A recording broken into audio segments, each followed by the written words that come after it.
কাছেই বসেছিল, চোখ পড়তেই সরে গেল। পিছু নিলাম, একটু সময় দিলাম, ঘাড় ফিরিয়ে নিল। একটু কি যেন বিড়বিড় করলো, অতঃপর দ্রুত স্থান ত্যাগ করলো। আমি পাওনাদার নই, পাহারাদারও নই।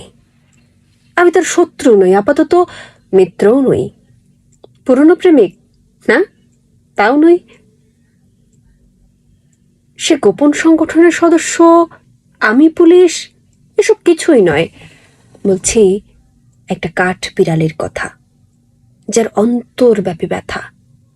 ওর সঙ্গে দীর্ঘদিন দেখা নেই, অভিমানী টইটম্বুর দুই গাল। শেষমেশ রাতে এসে বলে গেল জমানো সব অভিযোগ। বলতে পেরেই ঘুচে গেল তার সব দুঃখ। মানুষরা অভিমান করতে ভুলে গেছে, অভিমানের বদলে রাগ করে, রাগ ধরে রাখে বছরের পর বছর, যুগের পর যুগ। রাগ আর অভিমানকে মানুষ গুলিয়ে ফেলেছে। মানুষ কাঠবিড়ালির মতো সব ভুলে যেতে পারে না। কাঠবিড়ালিরা মানুষ না কেন?